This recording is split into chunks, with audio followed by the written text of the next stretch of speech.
सोमनाथाय नमः। ॐ मल्लिकार्जुनाय नमः।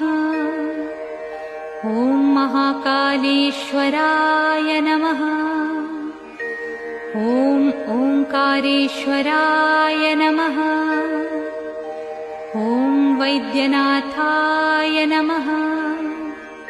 ॐ भीमशंकराय नमः। ॐ रामेश्वराय नमः।